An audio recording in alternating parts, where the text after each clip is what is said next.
It's just an hour. We'll give you plenty of time to complain about Drukhari in a second.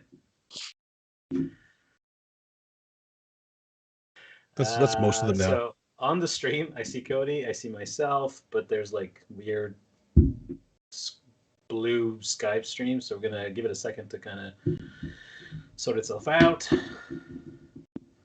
Why is the stream doing that? I don't know. I'm gonna text Darren. I mean, all I need is the audio to edit, so we can just do that. I'm just gonna quickly text Darren.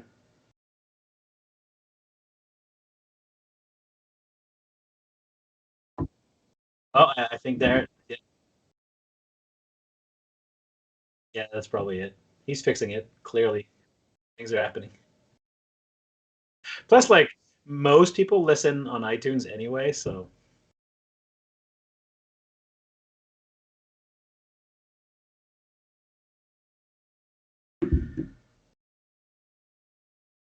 All right, let's give it. So live, we have a few. Yeah. There's always a few who listen live.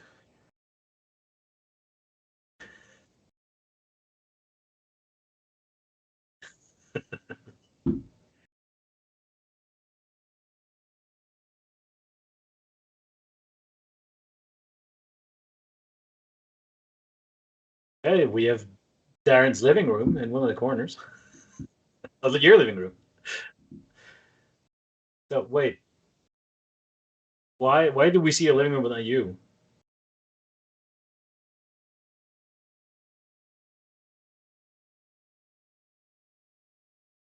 Yeah, no, I get it now. We see your ear. There we go. There's the Dustin. And I'm tiny in the corner now. We are professionals here at the CanHammer podcast. On the bright side, I'll edit all of that out, and on iTunes, no one will know.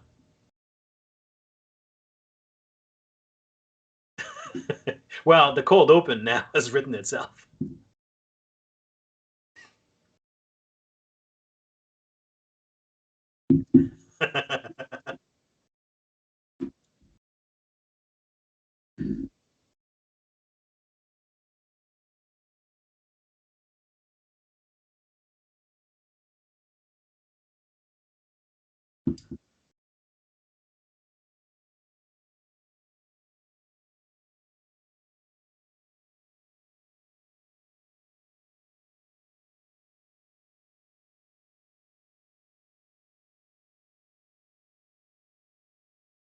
I see. Listen, at worst, like.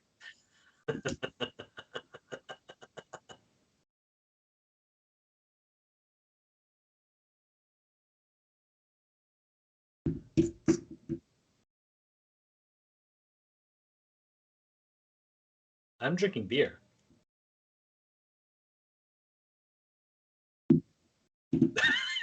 No one knows what's in the can.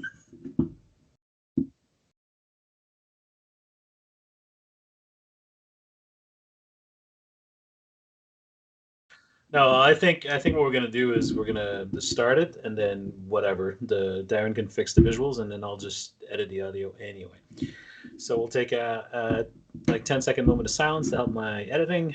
Yes, thank you. Good evening, everyone, and welcome to the CanHammer podcast, episode 215. This is Francois, and as usual, I'm joined by my lovely co-host, Nick. How's it going, Nick? Tonight, we want to recap the wonderful time that we had at the Stud or Snotling tournament, I guess not last weekend, but 10 days ago in Toronto. The first major 40K tournament happening in Canada since the before times, since pre-COVID. And to make sure that we gave you guys the best recap possible, we have two wonderful guests joining us tonight, the co-organizers of the tournament. First, from the Stud or Scrub podcast, Dustin is here. How's it going, Dustin? Now, most of you listening probably know Dustin because I have a feeling that our podcasts overlap in listenership quite a bit. And also, Dustin is on every single podcast out there. But just in case our listeners don't know who you are, Dustin, would you tell us a little bit about you and your podcast and what it is you do?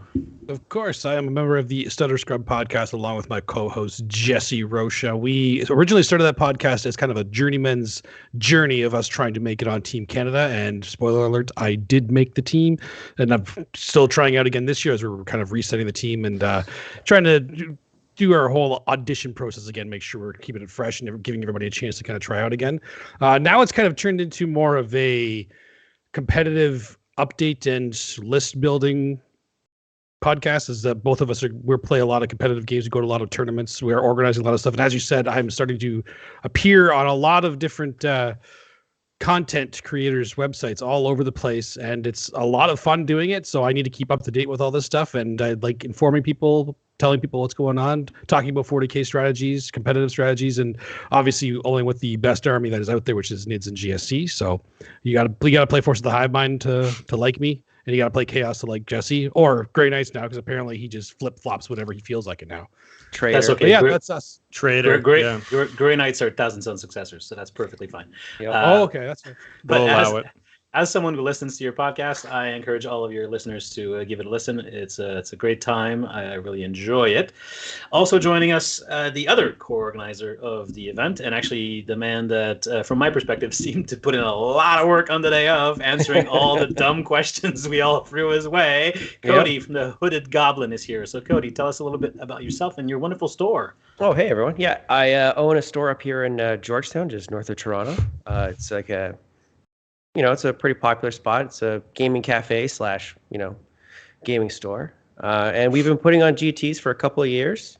And we were hoping to do this major for, what was it been now, 2 years, 3 years? 2 years. 2 years. Feels like forever.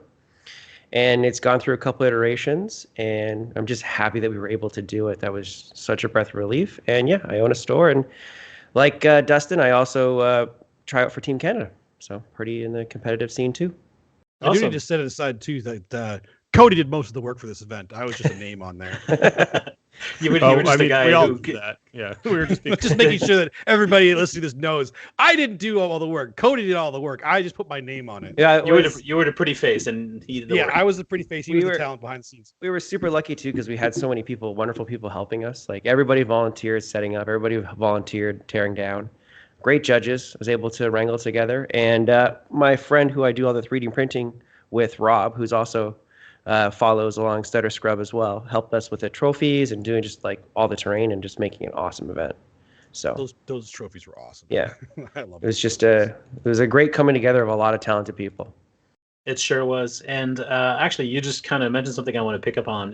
This has been in the works for a very long time. Mm-hmm. I bought a ticket, I can't even remember how long ago, back before COVID was even a thing. Yep. So I'd like to ask both of you, how did this idea of the Stutter Snotling come about?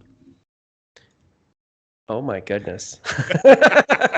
So I can actually answer a lot of this because the way it originally came about was because Cody and I, we both run tournaments in our local metas. Like you would run them in the Hooded Goblin, I'd run some in like Cambridge around Forbes, my local gaming store. Another great store. And so we would always try to organize our big tournaments, like our GTs, across from each other. We don't want to have them on the same weekend. We want to try to like space them out enough so people will go to both of them. Obviously, we want to encourage people to engage in both of our events. And there was one time that we were having a little bit of trouble finding a good spot to have our tournaments that without clashing too much. And then I think it was Cody was like, I actually really want to run a major. And I'd be like, yeah, that'd be cool. And then we didn't talk for about a week, 2 weeks. Then Cody messaged me. He's like, do you want to run a major together? I'm like, yeah, I think that's a good idea. Yep. Oh, that's cute. That's basically the story of how Stutter Snotling started. We were trying to run 2 separate events, and then we couldn't find a good time. And then it was like, you know what? Let's just run a major. Let's just do it together. Do it together. And then there was a small hiccup. Just a little one. A small hiccup of COVID. Well, it was initially also supposed to be part of like a larger convention. Like we were going to be part of it. That was going to keep the cost down and everything. And that all went out the window. So now we turned it into our own kind of convention. We had the 40K and we had an AOS 60-player event too. So it was great just to see everybody out for both of those events. Yeah, so that's a good thing to point out too. Originally, it was actually organized because there was a convention that we were fitting perfectly into to keep costs down, but then it evolved even further. It's like, we're still doing this. Like, I'm sick of waiting. Yep. When the moment we can legally do this, we're doing it legally and safely. Mm-hmm. And actually, that's pretty important because people maybe when they go to events don't realize how much work goes into it, but it's a major undertaking. And it's not something you just snap your fingers and have happen, a major tournament. You need a venue, you need to make the money work, you need the terrain, the tables. And so actually maybe this is player packs. You need to, there's a lot of work that goes into that. There's a ton of work going into it. And as a matter of fact, I think most players, when you talk about going to tournaments, they don't realize how cheap the tickets actually are for what you get, in my opinion, anyway. I think you could get away with charging a little bit more for those tickets, given that I know how much work goes into it. But this question is maybe for Cody. What's the biggest challenge in wrangling 100+ players into a hotel ballroom and holding a major tournament like this? I'd say the first biggest obstacle for anybody starting out is, of course, the terrain. I built a 3D printing farm 3 years ago just to do this event, right? And to start another business. But it's been printing nonstop for a year and a half to get ready for 2 weeks ago. And then the other part is just making sure everybody understands the rules clearly, right? That's a huge issue, just trying to get everybody on the same page, because we used bits and pieces of the WTC FAQ. We had our own player pack. And just trying to get everybody just to read those documents is probably one of the biggest logistical hurdles you have to go through. And then realizing, and then having a team helping you edit those documents, because they get so big right now in the current meta, because there's so many questions. So then, I think our team captain for Canada said it the best, was just delegate. So I brought on Nick to help me with the player pack. I brought in a couple other people, and it's just so important to make sure that you've got the support, especially when you get above 100 people and you're getting a couple of questions a day. And then you've got a living document to go back on. Make sure you surround yourself with good people. I think that's the recipe for success, right? If I have weird questions, I've got Dustin I can bug for ideas, because he knows the rules really, really well. And just make sure you're prepared. It's all preparation. So that was, I think those were the things that, for example, I had in the player pack, a certain piece of terrain could be 1 inch away, but then I had on another document 2 inches away, and I had to go through and explain it to everybody the whole weekend because I missed one number, and it was annoying for the whole weekend. I missed that too, I guess. I didn't see that. Yep. And it's just oh man, and it's just silly little mistakes like that. And as long as you surround yourself with a good team, you can avoid most of them and run a really smooth event. Well, from my perspective as an attendee, it did run really, really smooth. Resounding success but from an attendee's perspective. You brought up terrain, and I'm glad you did, because I think the way that 9th edition works these days, terrain is probably the most important factor in how your army will play on the day of at any given event. And so I want to kind of throw this out there. You did player-placed terrain, which is starting to become more and more popular, and I personally really like that. But I kind of want to go around the table and ask Nick and Dustin how they feel about player-placed terrain, and whether they feel that's the future of 40K or not. And I guess it's a loaded question, but we'll start with Nick maybe, since he hasn't talked yet today. It's probably better for the cast the less I talk. I'm going to probably be the oddball out here. Agnostic's not the word. I'm going to say that I'm a little undecided on player placed. There's some things about it that I like. There's some things about it that I don't like. I feel like to make it sometimes work, it comes with a lot of terms and conditions to organize where terrain gets placed, where at the end of the day, then you could just have a terrain map, right? Where you could know exactly where terrain is in relation to objectives, so that something doesn't get gamed, because, you can end up in situations where people are doing something that's not within the intent of the player pack, but then, technically they can do it. It's also furthers a skill gap between players if they're not unfamiliar playing with player placed terrain. I don't know if that's a bad thing. And then it can also favor certain builds. It just, So whatever your philosophy on where I'm coming from, for my perspective of terrain right now with tournaments is it's the old kind of mission differences. Historically, like you'd have the Adepticon, Nova missions, sometimes book missions, ITC, WTC, and those are what dictated different metas. But now everybody's running roughly the same missions, or basically the exact same missions. So what's dictating the different metas is the terrain style. So now we got the GW style terrain, we got the player placed.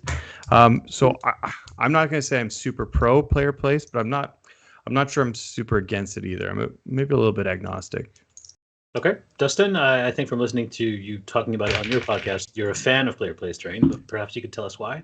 Yeah, absolutely. I'm definitely a fan of it. Now, I'll clarify this, that for casual play, I'm not a fan of player play. Okay, sure, but we are talking about a tournament. Yeah.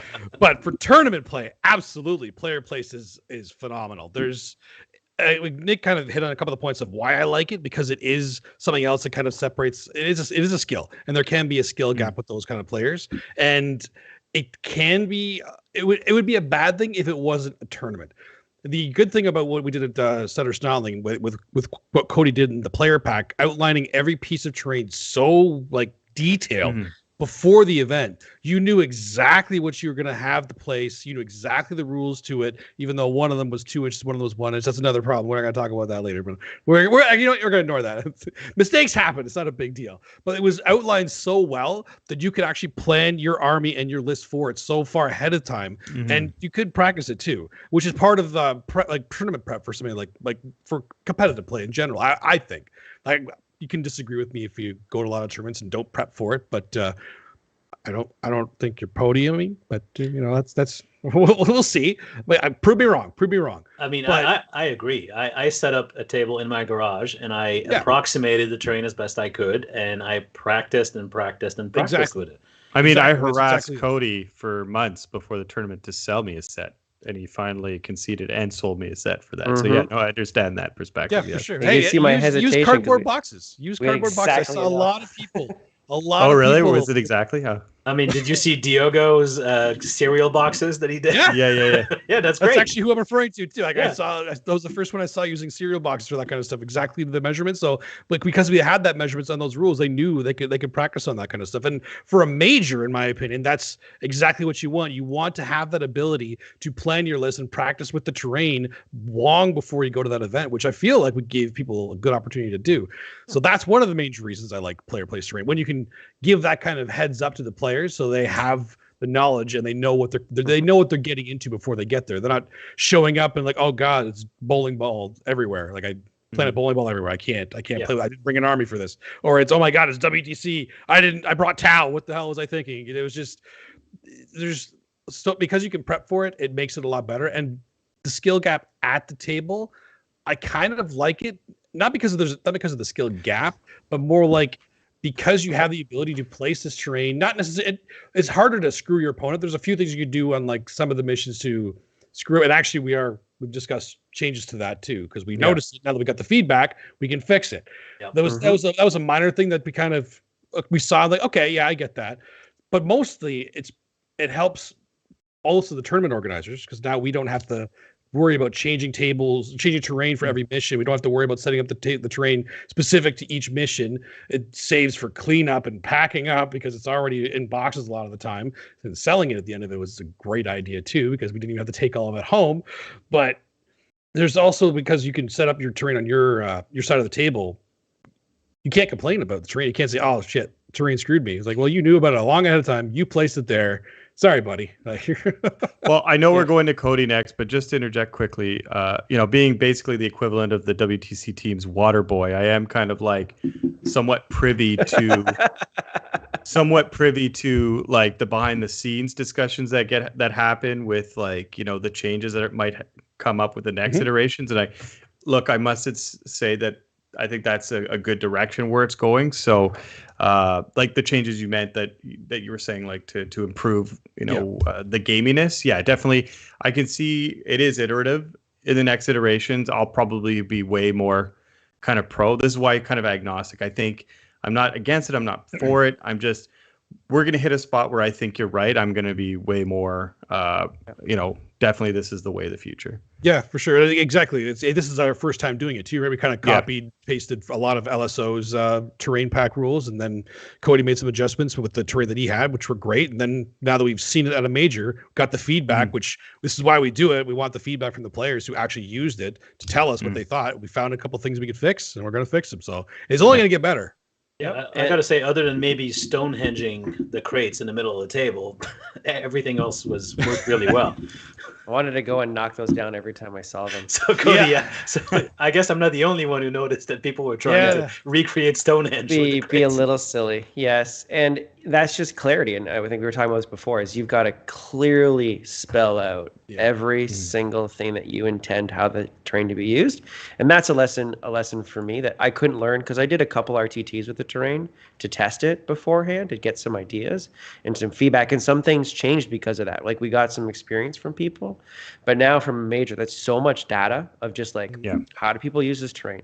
What were the things? Now I've played every mission from the book except the scouring, right? So now I can see what is the ideal rule set to go with my terrain and what kind of terrain I should add or change in the mission pack, right? Because the terrain, when I look at the results from the tournament, it achieved its goal. We have a very diverse top 12, right? We have Marines up there. We've got, you've got Imperium up there. Blood Angels in 5th. Eldari. You've got pure Tyranids, right? So you've got Eldari winning the $1,000 prize, right? So it achieved its goal with heavy terrain, player place, people could control their destiny and sort of dictate and play the kind of game they wanted to play as long as they knew going into the tournament that this was what the terrain was going to be. So in that regard, it was a success. Does that mean it can't be better? It can be a lot better, right? So some things I learned very quickly was make sure that people can't fight over the middle with a terrain piece, push that back, create a dead zone. So like there are things that are going to happen to the terrain set, and adding a couple more area pieces, because a couple armies, the newer armies that have come out since I built the terrain set, require more light cover to be competitive. So like there are things that is iterative, right? Because when this terrain set was created so many months ago, and I wanted it so many months ago so everybody could test it, Thousand Suns didn't exist and Grey Knights didn't exist, right? So now I've got to adjust the terrain set so those guys have a better chance of placing higher as well. So, but ultimately, from a selfish perspective, player place terrain is the greatest thing ever as a TO. It is. Yes. Well, it's a TO too. That's a big logistical thing you don't have to worry about. You're not worried about running from table to, which is why I was hesitant to be like, no, I prefer terrain maps, because though I'm a player, I also like to empathize with the TOs. A lot of friends are TOs, and it's just like, how crazy is it if you have 50 tables in every round? You have to run around and measure, make sure everything fits, and whatever else. So that's a bit. You can have your players place terrain maps like that. That's not necessarily. It's still. I think terrain maps add more time to the round than player place terrain. True. Yeah. Yes. Right. It's harder to do. It's more nitpicky, and you're going to get more bickering. I think player place terrain just takes that all out of the equation. It's your destiny. Control it. You've just got to make sure the rule pack is tight and that you've got some decent testing behind it, right? And you've got a decent intent behind it, and a team that's experienced and knows how the game is played. And I think those are your recipes to success for doing player place terrain correctly and well. And judging from the tournament, everybody seemed to like it, and there was a couple points of contention or just not clear enough in the rules, and that's lessons for me to take home and go, okay, I've got to go back and fix that. But overall, I was really happy with it. And the terrain looked good, which I got to say, I've been to plenty of tournaments where the terrain was functional but ugly, which I guess is fine because we're there to play competitive 40K. But for me, because I've got a strong narrative streak to me, which is why I own 6 different Space Marine armies and not just one, I really enjoyed playing on terrain that looked good. And it wasn't just like pink foam or unpainted MDF.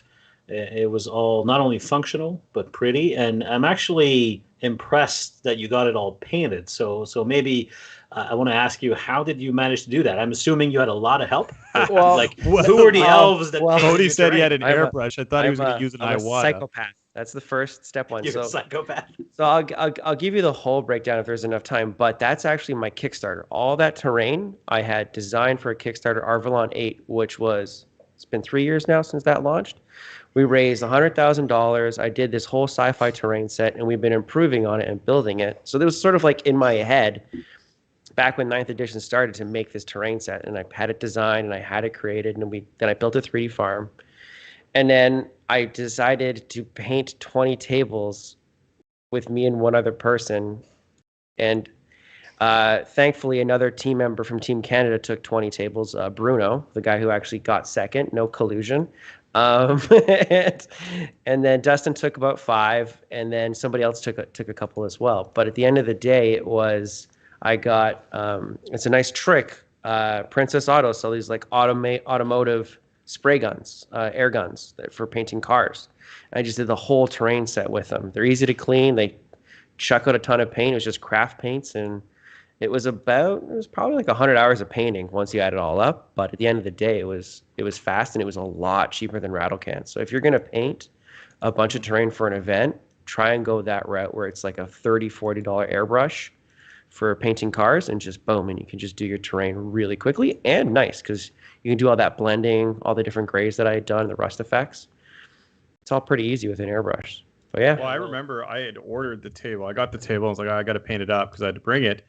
And with rattle cans and just with like a regular miniature airbrush, it had taken me like not super long, but long enough to think like, if there's 50 tables, it's going to take forever. Mm-hmm. And I texted you and you're like, yeah, I'll use an airbrush. I thought you were using an Iwata airbrush. I was like, that's why I texted you. I was like, Cody, you got to start painting this shit now. Get your friends, like, because this is not going to happen.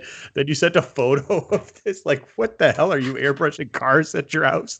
Yeah, I was like, okay, I'm sure he's fine then. Yeah. Yeah. Well, I have the giant air compressor that's about it's like huge, 3-4 feet high, and you can just go. It just goes and goes and goes and goes. So it's definitely a little bit of like preparation there and going, okay, how long is this going to take? How much do I got to paint? I painted a couple of tables to go, okay, it's this many hours. Okay, how much time do I have to allot? Took 2 weeks off before the event to just crush all the painting out. And then it was a couple of sleepless nights to get it done, but it got there. Nice. Now, I won't add any more to the terrain because I think we've kind of talked about it enough. But I enjoyed it so much that I ordered a set from you. So I'm just waiting for it to get shipped to me so I can also paint it. I really, really enjoyed it. So I thought it was a big win for the event. I'm just doing the new pieces for you right now, and then it'll be in the mail. I wasn't giving you grief about it. I can wait. I'm just saying I enjoyed it so much that I'm really looking forward to getting it. The terrain is quite fantastic. I'm really happy with the set I bought. And like I said, so Francois and I had repped like 3 games. Like I repped a lot of games with the terrain, and I knew exactly what was going to do well on this style of terrain. But even with the amount of reps that I had done with it, the little things like we were talking about, the way the crates are stacked, the fighting for the middle was stuff that we hadn't caught. So like it's like you said, sometimes it takes a major's worth of data to really see what people are going to do with it, to catch these I don't know, they're not bugs, but whatever, to catch how people are using it to then adjust for the later event. And I'm super excited. Like, I mean, if you're hosting Stutter Snotling 2 this weekend, I'd probably risk divorce to make it happen to get there. Now, I want to move on from the terrain talk, as fascinating as it is. But the tournament was also streamed. There were 2 stream tables. Now, Dustin, you ran one of those streams, and so I wanted to ask you, how did the stream go? Because obviously, I was busy doing my own thing, and I kind of walked past you, and I saw a sign that just said "Stream table, please fuck off." So, and I'm wondering if that's partly my fault because I asked you where the water cooler was at one point. So I was not saying that euphemistically. It literally said "Stream table, please." That's actually what it said. That's because there were so many times that we were literally in the middle of talking during the game, and people would come up to us and start talking to us as we were talking. That's not okay when we're not on stream, guys. Like, come on, give us a break. So we just got sick of it. You know what? This is Stutter Scrub, man. Fuck off. Just seriously, fuck off. When the sign's up, just fuck off. When it's down, talk to us all you want. We love talking to you. We love you to come up and have these chats. But when we're in the middle of the stream, fuck off. But it actually went really well. Aside from we had some hiccups with the Wi-Fi at first, but that's the other thing I wanted to mention. Like the event staff, they were actually really attentive, at least from my perspective. Whenever I dealt with them, I don't know if you felt the same way, Cody, but generally speaking, whenever we needed something from them, they were really attentive to us, and they helped. Yeah, they were great. Yeah, they were great. So like they helped us kind of figure out a few of those problems, and both us and the War Games Live gentlemen were having the same kind of issue a little while, but we got it kind of sorted out. The setup worked really well. The player mics that I just got last minute because I needed 2 sets. I have 1 set for my stream at home because we stream live games every Wednesday. I needed another set so one could charge while we had them using the other set, and it worked way better than the other set I had. So I was really happy with that. The player mics worked so well, which was good because the last day there were so many things that I had to start doing. Like instead of commentating, I needed to start I was watching the games and helping them with. There was a lot of rules discussions. It was like there were intense games and a lot of interactions that needed to be kind of taken care of too. And Cody stood by there. A couple of the judges were made sure that they were around to help out, make sure the game went as smoothly as possible. So thank God that those player mics were working because all the people watching could hear them like crystal clear. Like it was crazy how clear it was. The players actually interact with each other, talking about it, which made it a lot easier to still be like a TO and have the stream running at the same time. I wanted to commentate more, but at the same time, when you get to those top tables, I've started to find that it's better to listen to the players so you know exactly what's going on. I think you're right. Yeah. And as someone who watches a lot of Warhammer streams, because of course I do, my wife makes fun of me for that, but I enjoy watching tournament games happening in real time.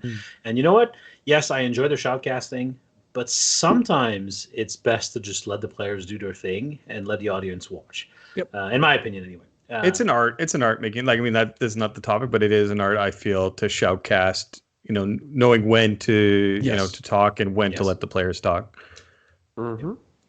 And so there was also the War Games Live guy who was at the back of the room, and I played Joe. all my games. Yes, thank you. I played all of my games like right next to him, so he kept bumping into me and apologizing.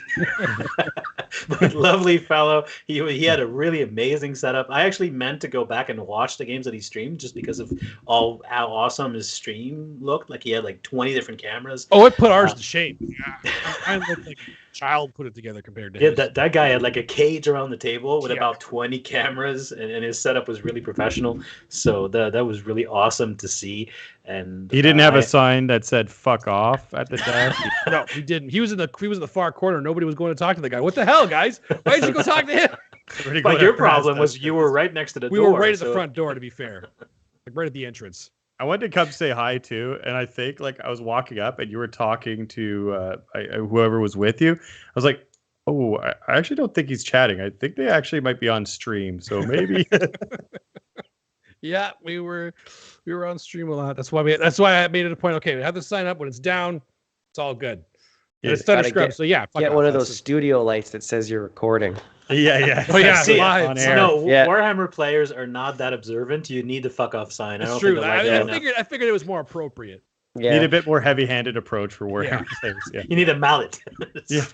Whack people. Plus, they got a good reaction. Everybody that went by and actually read that sign, they got it. They looked at it like, "Yep, got it," and they fucked off. They listened. It worked. Yeah. So, 20-cent solution. Yeah. Yeah. Exactly.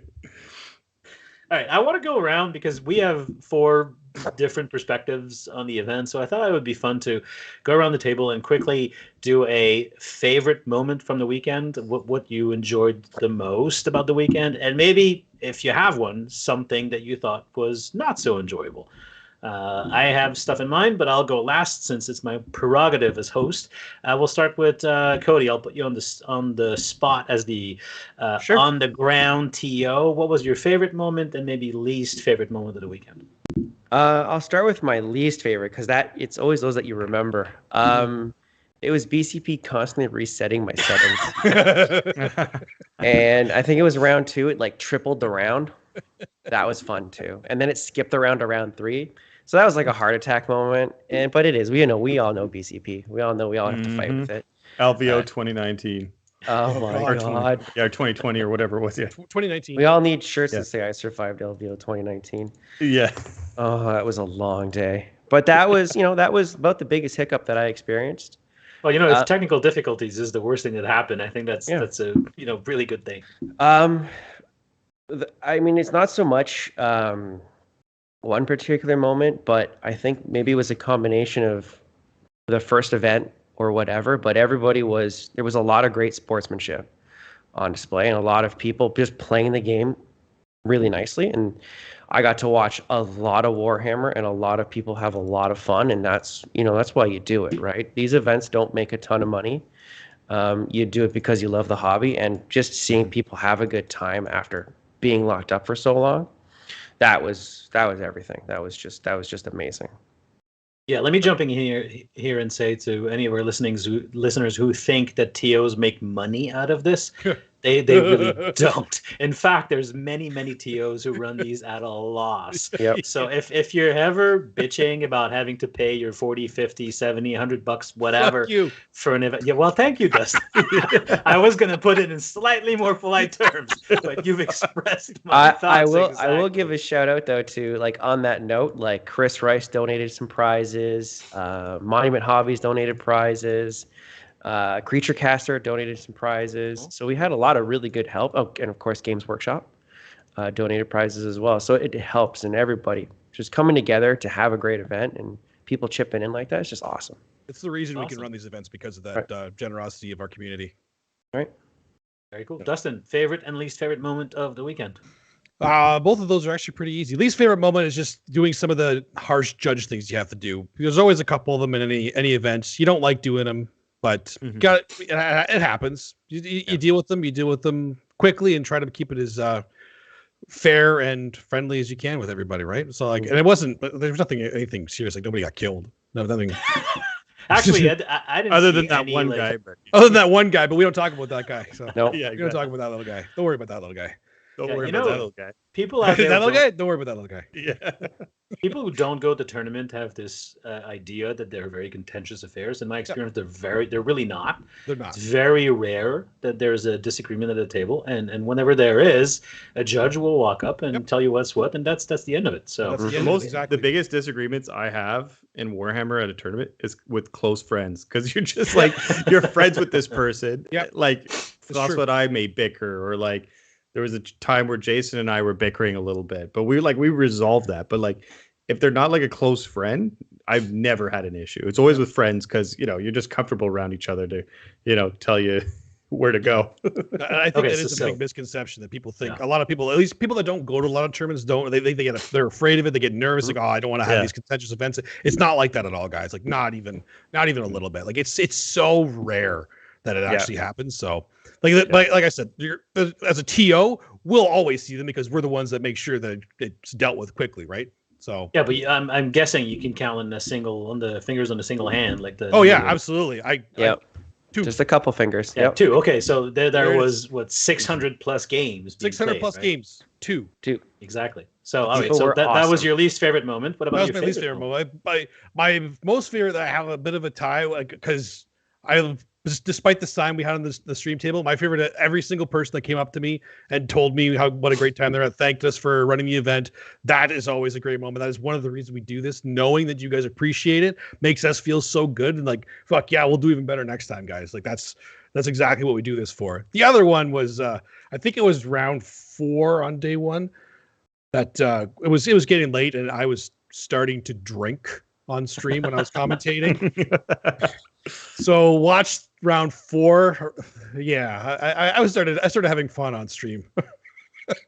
And it was scary on stream too. So obviously, that was that. I must have missed that one. Game? That was round 5. That was the next. That was day. round 5, of course. Yes. That was when I was hungover. That was. All right, Nick. Well, yeah, kind of the sappy one. It was just, post-COVID, this is our first big event, and it was just amazing to see, like, going into the hotel lobby and seeing guys you haven't seen in a couple of years, because, I mean, we're all adults. Everybody's got their shit going on. So, like, we see each other at Warhammer tournaments. That's when we see each other. We chat every day on Messenger, but we see each other at Warhammer. And it was funny because we were in the bar drinking the night before, and Caleb showed up. It was just like this big hug, Caleb and I, like COVID friendly hug. Not really. But anyways, it was just, I don't know. It was really special to me seeing all the friends I haven't seen in a couple of years because of COVID, and getting to play some Warhammer and whatnot. Least favorite, going 3-3. That's probably my least favorite part of the tournament. 50-50? That's good, man. Come on. What's wrong with that? Hey, look, to be fair, I almost pivoted last second to combat Necrons. Everybody's making fun of me, but it actually did really well. Because I had to, like I said, I had to train. I'm like, oh man, this is a melee army, and I'm looking at my K-Suns. I'm like, it's gonna be a rough ride this weekend, boys. But yeah, no, that's it was great. I really loved it, and it's gonna be in my calendar every year. Stutter Snotling. Awesome. Well, I'll go quick, but my least favorite part of the weekend was the pairings getting redone. I was okay with that because I was paired with TJ round one. My first game, I was like, I've got this narrative Imperial Fist player, and I love Imperial Fists, but I'm playing Drukhari. So I look at the pairings and I go, Imperial Fists. All right. When I saw that, I wanted to wake your ass up. Pairings get redone, and I get Sisters, which I still won that game, but I was like, damn it. So, Cody, next time, don't do the pairings the night before. Wait till the morning night before. I got paired to TJ round one, TJ Lanigan. You know how many fucking messages I got on Messenger from people? Everybody was messaging like, "Oh, you're poor you," or "You're fucked," or this that. like, gee, thanks guys. Rip Nick. Yeah, rip. Yeah.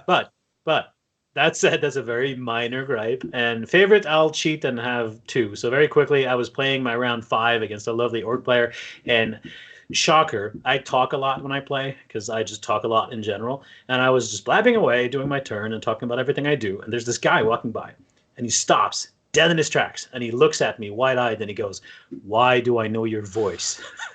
And it's someone who listens to the podcast who, through the mask, just heard my voice, and apparently I have a distinctive voice, and just stopped and went, "I know you."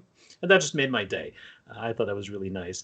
But the top moment of it all was going to dinner after Sunday night with a bunch of guys and listening to Brad Chester tell some really wild Warhammer stories for a couple hours. That guy can really tell a story.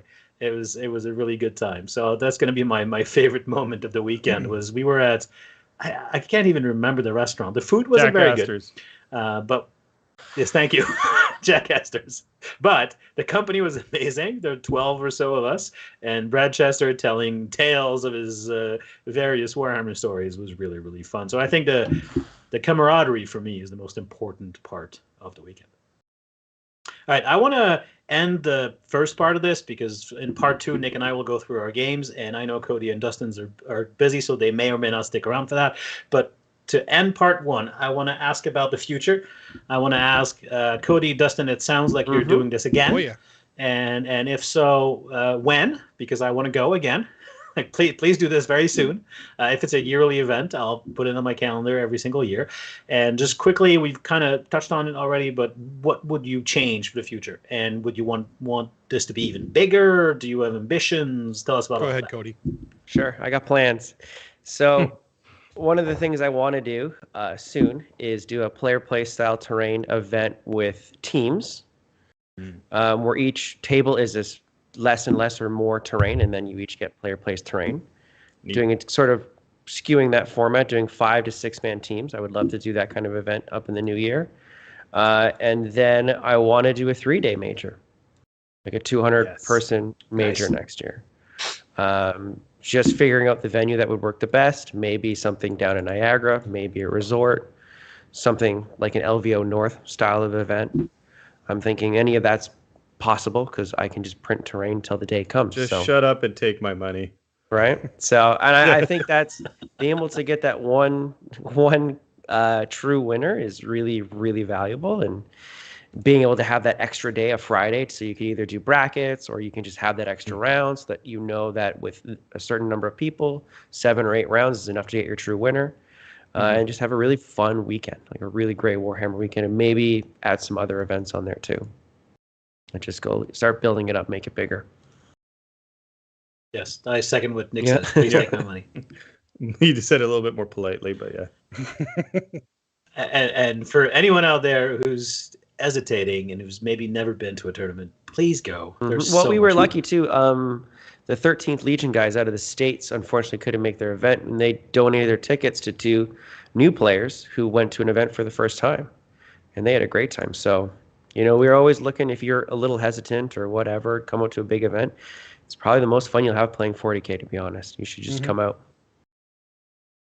Yeah, and it's okay Mhm. to lose too. Like you don't have to go into this thinking you'll podium because most people don't, right?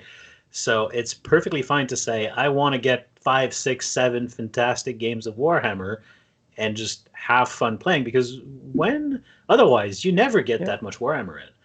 Those of us that are lucky and have a table at home or a regular game night at a gaming club or a local store, we, if we're lucky, get a couple of games in a month, maybe a game in a week if we're Mhm. really into it.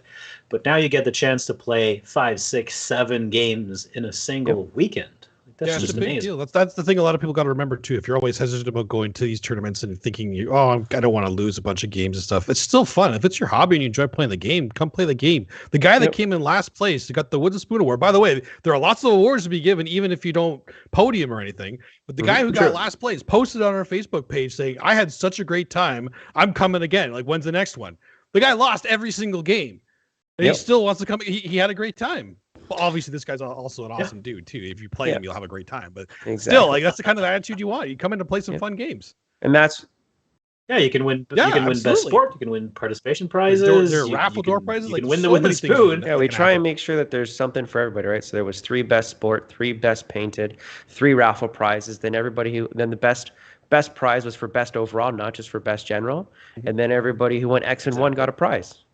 Right? So we just made sure that if you did well, you got a prize. If you were a great sport, you got a prize. If you painted well, you got a prize. And then some random prizes for everybody else. So, it's you just come, show up, play, have a great time.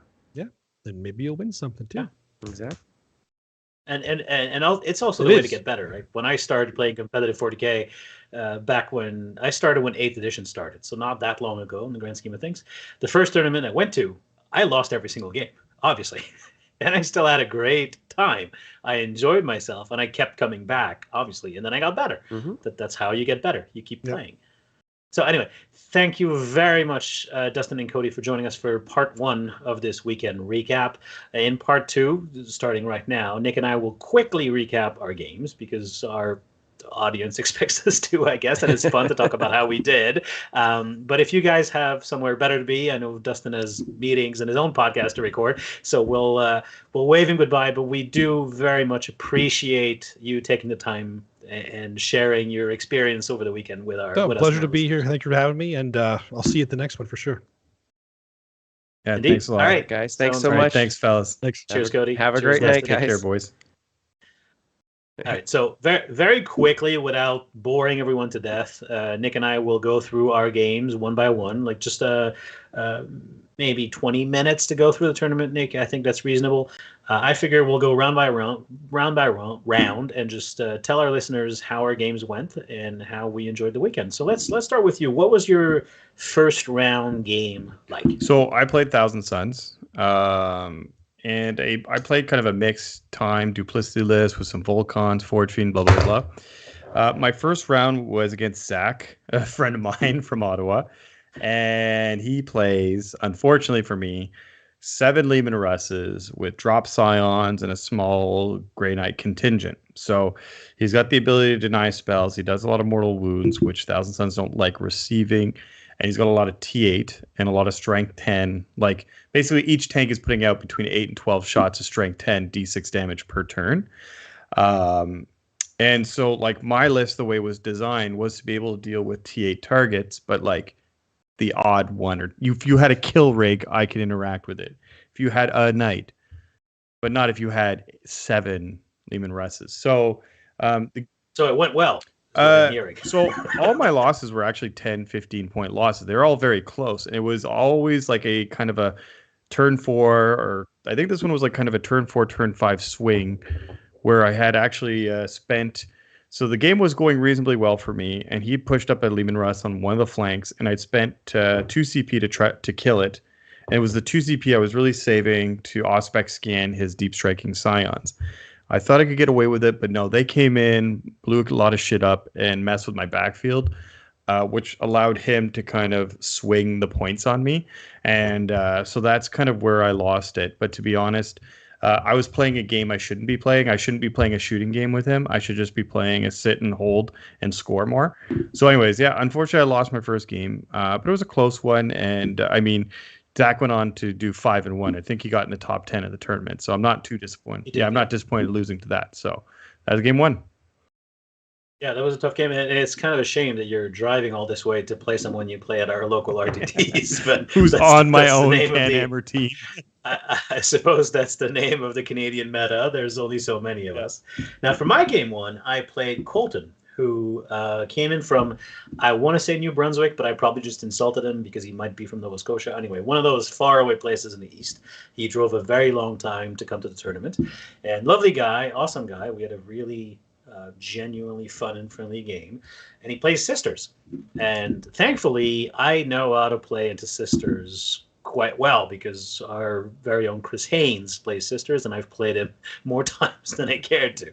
And I say thankfully because in that game, 2 of my raiders exploded and did a total of 21 mortal wounds to my own army. And let me tell you, when you're playing Drukhari and you lose 6 or 7 incubi to your own raiders exploding, it's not a good time. So very tough game, actually. Took everything I had to pull it off.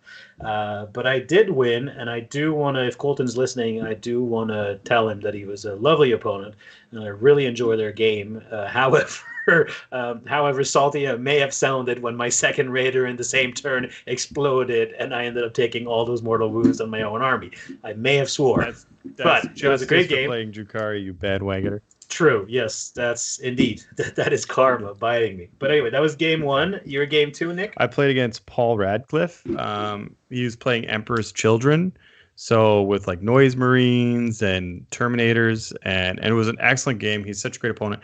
His army's out of control too. So it was all converted to look like Twisted Metal. I don't know if you played that game from old PlayStation days.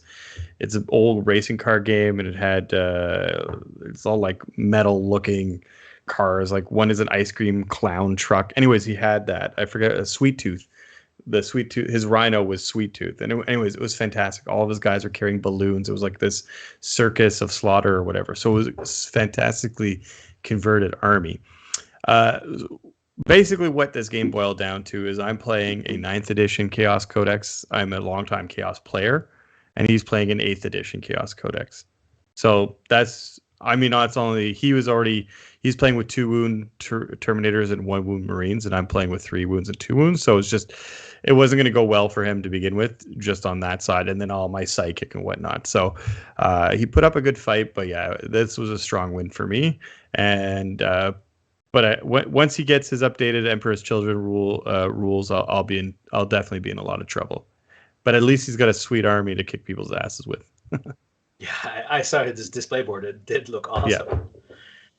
My round 2, I played Mike, who plays Death Guard, and thanks to you, Nick, I know how to play into Death Guard16 we've played many, many Death Guard Drukhari matchups, so I know exactly what Death Guard do. And Mike was, again, a fantastic fellow. We had a really nice, friendly game. I think he went into it just a little too afraid of Drukhari. I don't think he had played Drukhari before, from what he was telling me, and he just, I mean, he played to not lose, which I guess is fine, but that kind of guarantees the loss when you're playing into Drukhari with Death Guard. I think if he had been a little bit more aggressive into me, he would have had more of a game. Can't let Drukhari dictate the pace. Yeah, so he let me dictate the pace and control the terrain and the objectives, and so that kind of sealed the game very quickly. But he was a really fun guy, and his army looked great, and I had a really great time. And again, I'm going into a Death Guard matchup knowing exactly what's going to happen because you and I have played that exact matchup many, many times. So that was a nice game too, to kind of let me recover from the horror that was my raiders exploding and doing 21 mortal wounds to my own army. As you can tell, I'm not over it yet in game 1. But that was a fantastic game too. Yeah, I'm still struggling about it. Yeah, I came so close to losing that game 1. Anyway, game 3. What about game 3? You're close friends. I don't wish ill will on you, but goddamn, I would have loved that. You wished I had lost that, eh? Game 3 for me was against Patrick, who's I think a recent addition to the Ottawa meta. So I haven't played him yet, so I mean, I'll take that as a win for traveling all the way there to play against somebody I haven't played before. He playing Blood Angels, And I mean, before the tournament, I had said I think Blood Angels will do very well, and they did. The way this terrain was set up was suited for these types of armies. So he's playing Death Company with Thunderhammers, a bunch of Sandguard, and the Rights of War dude, and whatever else. There's a couple of key points here. Basically, I told him the Forge Fiend is AP3, 3 damage, which it is, and I placed it in such a way that was within his Death Company's reach, by like not easy reach, but I was trying to project like I didn't want him to kill it, but I didn't care if he did, because I was worried about his Death Company coming into my Terminators. So I put the Forge Fiend away from everything else to try to. It's kind of manipulative, but I'm a Chaos player, so to signal that, oh, I want to keep this thing alive in case he went first, which he did, and then he's Death Company into the Forge Fiend, and he killed it. And I was like, okay, well, I lose a Forge Fiend, but at least now these Death Company are behind lines. I want to kill them because melee Thunderhammers in my army, we can't have that. I had to get rid of it. And then there were a couple other key things where this is where I played Thousand Suns the way they should be played Thousand Suns. And if I had played Thousand Suns like that all tournament with a list that really reinforced that, I think I would have done a lot better. This is where I said I'm going to have to just hold the primary, get secondaries, and just try to, fend you off wherever you come from your attack. But one thing I knew was like I can't let you have OBSEC because that's my game right now. So I sent my tricky little Exalted, to go snipe his Rights of War guy, and he did that, which was great. And then the other one was he's got the 3 units of Sandguard. I was like, I need to get them out of there. I can't have him hide them. So I just pushed my Rhino with Rubrics, 2 units of Rubrics up, and he like charged everything out and wanted to like wrap the Rhino and whatever else, but I emergency disembarked. But what that allowed me to do is now he has basically his whole army in my kill zone within my bolter range and smites. So that's when I was able to start really killing through his models and put myself. It was still a close game, but I mean, me baiting him out gave me the opportunity to play this game, because otherwise, if he just kind of sent missiles in, I'd have been in a lot of trouble. But luckily, I wasn't. Unfortunately, I think the next game he's going to know that, so I'm going to be in real trouble. Well, my game 3, I played Zach Prinsloo, who is a friend. I've played him before. Also a Death Guard player, so now I'm playing Sisters Death Guard, Death Guard, so I'm going into back-to-back Death Guard. And again, I know what to do into Death Guard, and I've played Zach before. And I think Zach, again, went into it a little too apprehensive, and he again played to limit the loss rather than play to win. One of the big deal in our game was he put his giant blob of 10 Terminators on one side of the map, and my entire army just went, nope, I want nothing to do with that, and just moved to the other side. And I never interacted with those 10 Terminators. They were to the last, but whatever. I just left them there, and they just moved their 5 every turn, and that was basically the game.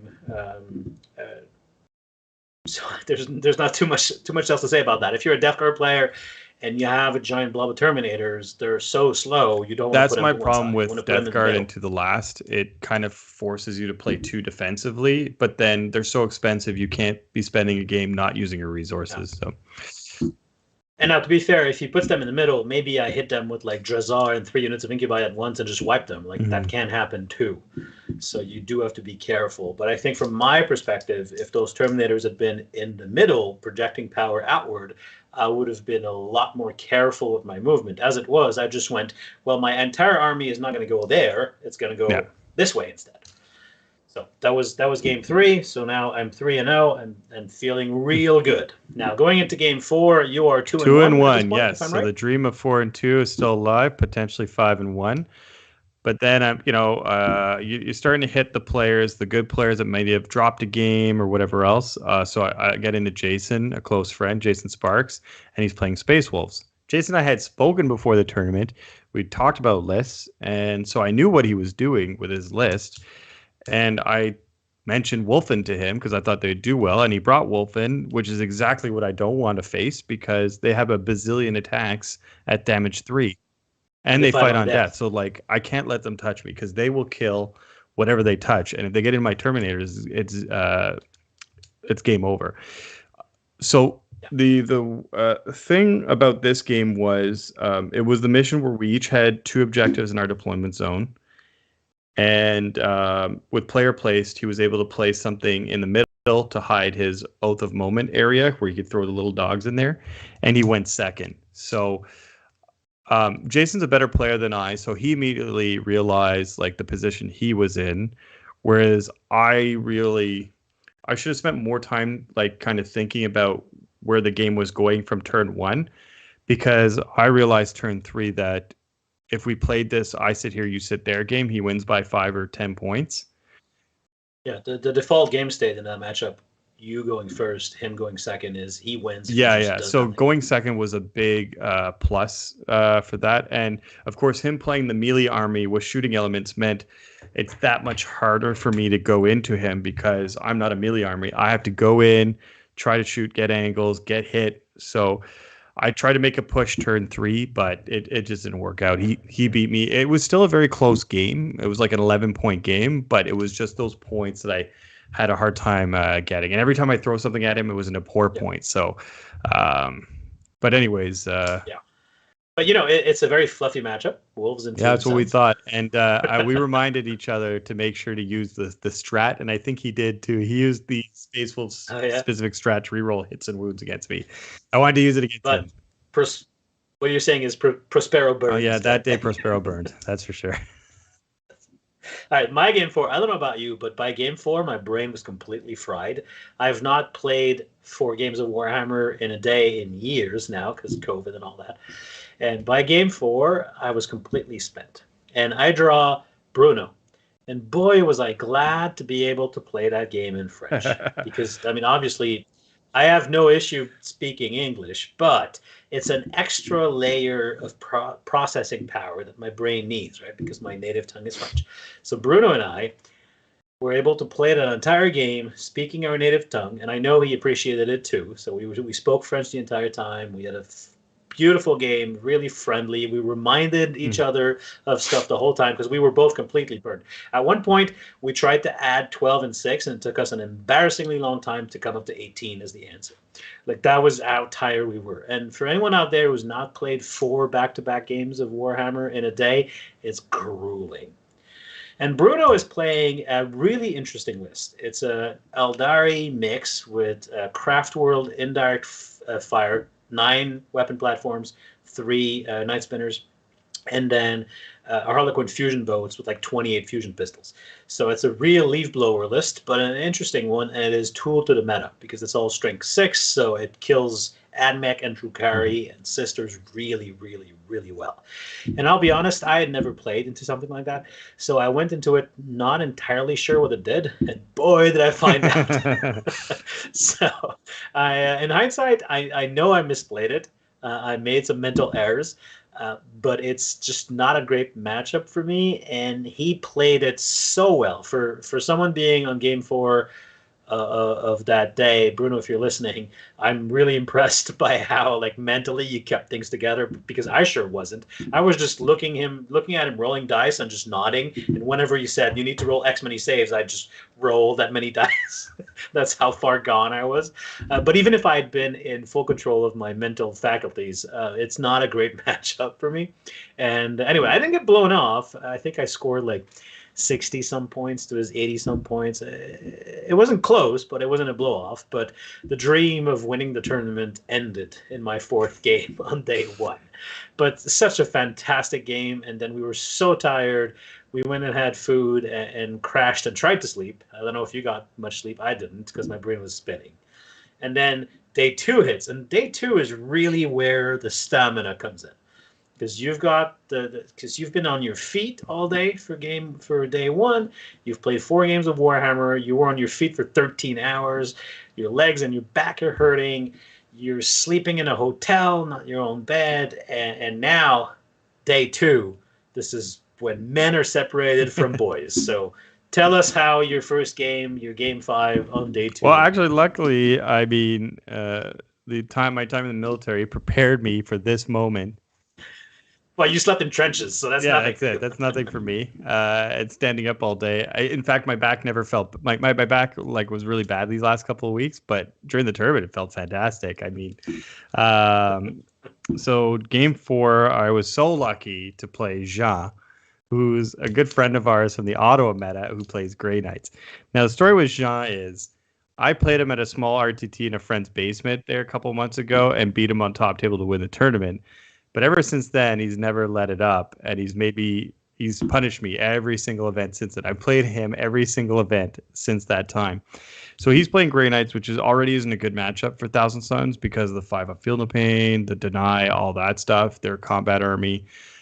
And then similar to the Jason game, the way that it was set up, he went second, so he won the default game. So it was hard for me to make that push for the center.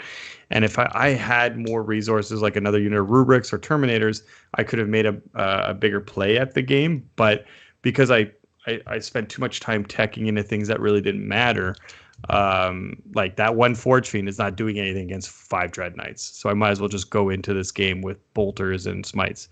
Anyway, so he won the game. I think it was like a 20-point win for him. So not super close, but it wasn't like he didn't blow me off the table. But yeah, there was a point in the game where it's like I ran out of steam. And anyway, so my 4-2 disappeared that game. The Grey Knights are actually surprisingly defensive army. They can sit on their half the board and just win. Well, that's the problem, yeah. Make you come Yeah, he's to them. playing the same game. That's actually kind of hard. Yeah. And it's, you know, if you're a Grey Knights player, don't feel like you have to send your grandmasters out there. You can actually just sit in your objectives. You have and such do good, your psychic you have such secondary. good shooting. You banners, stranglehold, the psychic secondary, and yeah. And if people take a boar against you, they have to come get those points, right? Exactly. So you can just sit and make them come to you. So yeah, that's a tough matchup for you for sure. Now my game 5, I played Matthew, Orc player. He's actually a friend of Mike, the Death Guard player I played round 2. So he had heard of me through his friend, and so we had a really fun game. He lovely guy. Really, thankfully, he didn't scream his wah. He just very nicely said, "I declare wah, sir." Because let me tell you, orc players, I understand that you're into orcs, but if you're shouting a wah at the top of your lungs in a crowded convention hall, I hate you. Because those places are loud to start with. And when you're shouting your wah, not only do I cringe, but my ears also hurt. Anyway, that's my rant against the wah. You shouldn't do it. I second it. Be considerate. Be considerate to your fellow players' eardrums. And you're talking to orc players. There's a reason why they play orcs. True. But Matthew, great guy. Good game. I rocked to the table. I looked at his list and I went, well, at least he only has 5 squig buggies. And I got worried right away because that list is bad news for me. Squig buggies are not great for Drukhari. And then he also had Gaz, which I was like, okay, well, Gaz I can kind of play around, but I'm not going to kill, so I have to be mindful of him. And he went first, and he won, and he just threw his entire army at me. And this is the issue with Drukhari. Yes, I can kill stuff, but maybe not fast enough. And he scored 15s in the first 2 turns because it just took so much to dig him out of those middle objectives because he advanced his entire army straight at me turn 1, which is the right play. He played it right. That's what you should do. But I had to pull a lot of tricks out of my bag just to use my my succubus that can like attack and then leave in clever ways, and it was a very close game. And a couple of dice rolls go the other way. Well, luckily you're a Drukhari player, right? So if ever a unit dies, you're like, oh, thank God I have 10 more. Well, normally oh my God, what am I going to do? I lost 7 units. Oh, I have another 20. I have 6 more, yes. I feel like orcs are kind of like that too. So it was a really tight game, really close game. I barely edged it out in the end, but for like half that game, I was like, all right, that's it. I've lost. And then I just managed to pull a couple of clever moves at the end to get into the right objectives, deny some primary, get some primary myself. And I want to say I won by less than 10. That's it was really very, very close. It's like one Real primary and a handful of secondaries. In fact, I want to say that was my closest game all weekend. And definitely the one that I thought I was losing like the most. So at that point, I'm like, all right, I'm 4-1, 5 games in the bag. I've already kind of achieved my goal. Like anything 4-2 and above, I was going to be happy with. So I'm kind of really happy. And now game 6 is upon us, and we're all exhausted, and it's been a long weekend, but we're finally at the gates of the end of this tournament. So what about your game 6? So, like for most people, orcs make assholes pucker. I was like, well, I was like, shit, I was a little down, right? Because I'm like, well, I'm not going to hit 4-2 now. But god damn, but I hope I'll never hear the end of it if I hit 2-4, that's for sure. I was like, please be an easy game. And then I roll up and it's AdMech. I'm like, Jesus H. Christ. So anyways, I'm playing AdMech and it's like the veteran cohort. It's got planes. It's got, Scutari. It's got everything, right? Because it's AdMech. But it didn't have Stratoraptors, but it had Fusilovs, which I think from my perspective are worse because they slow my movement and they deal mortal wounds. Like a couple of las cannons aren't a big deal for me because I have invulnerable saves. But it had the Skitari blobs, but most importantly, it had the 10-man Ruststalker. But we were playing on Vital, right? That's the one with all the objectives along the diagonal. So basically, this is where I finally hit the moment where like I understand what I should be doing with K-Suns, which unfortunately happens game 6 of the event. I wish it would have been game 1 or at least at the list building stage. And I was like, okay, I'm going to infiltrate rubrics on this so I can hold the objectives before my first command phase if I go first, so I can step off of them and claim the primary. So that was my goal. Just hold the primary. I don't care if I lose everything, just hold the primary. And that's what I did. I was just fighting him off a primary. Stranglehold, I think I did. No, Vital, the data intercept, that and Mutate Landscape. And I was able to push him off, and he was like getting 0s and 5s for primary. And near the end of the game, I was running out of stuff, so he's starting to collect his secondary again. And I think he got like a 10 or 15 for primary at the end. But I'd collected such a lead early on that he wasn't able to get back. So it was like a decent win for me, like a 25-point win. But yeah, it was because I finally played, I think, what the way Kaysen should be played. But I was definitely nervous going into AdMech as my last game. As you should be.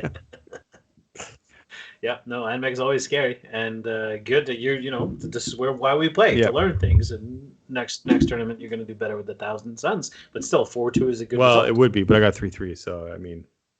Oh, you got 3-3. Sorry, for some reason I'm listening to you and I'm thinking, 4-2, that's good. No, okay, 3-3. That's fine, though. You'll do better than that. Oh shit, 3-3. Now, that sucks. Wow. Well, I mean, it doesn't suck, but you hoped for better. 4-2. Yeah. Exactly. So for my last game, played Jason, who you played just a couple of rounds prior. And again, Jason is a friend. We're on CanHammer together, so I know Jason very well. I've played him a bunch of times. Lovely guy. He's playing Space Wolves, and I'm playing Drukhari. And Drukhari have a very favorable matchup into any kind of Marine, just because of the profile of our weapons. It's just Drukhari is made to kill Marines. So going into it, he's at a bit of a disadvantage. Now, he does have 3 Redemptors, which if I'm not careful can pop my Raiders, and it can be a bad time. But his basic body is something I'm very good at killing. We're also playing on Vital Intelligence, which is one of my best missions. So he comes into the game at a bit of a disadvantage. And then, to make a long story short, he also gets very unlucky. There was a point where he re-rolled Snake Eyes into Snake Eyes to fail a 3-inch charge. That's tragic. And then he puts a Wolf Lord into 5 Incubi, only kills 3, and the remaining 2 kill the Wolf Lord. Like, that's the kind of stuff that is, theoretically possible, because of course it happened, but it's unlikely, right? So you put that kind of a swing into the already unfavorable matchup, and I mean, Jason just I think it was turn 3 or something. He said, I'm done. I mean, I can't win anymore. And of course he couldn't. Like, we just looked at the game state, and he was going to be tabled the next turn. So that concluded my weekend to a very nice 5-1. I was very happy. That was kind of my ambitious goal, knowing that Brad Chester was there and Scary was there. I wasn't expecting to win, so I was thinking, well, if I do really well, I can get a 5-1, which is what I did achieve. Final rankings, I finished 6th, I want to say. Most of my wins were like mid-80s for somehow. Usually Drukhari score higher than that in wins, but most of my wins were mid-80s. So I ended up with sixth place. I was super stoked with that. Honestly, It's fantastic. Yeah. really, really happy. That was the first major tournament I'd been to. No, the first one since CCBB 3 years ago, 2 years ago. When was last CCBB? Anyway, in the before time. Time has lost all meaning. So I was really happy. First time since COVID that there was an actual major tournament, and I did really well. And I can't wait till the next one because it was really, really a fun time. Me too. All right, so that's our tournament wrap up. Before we go, Nick and I are going to another tournament this weekend because we are gluttons for punishment, and we're going to a GT this time, not a major, but it is right next door from me.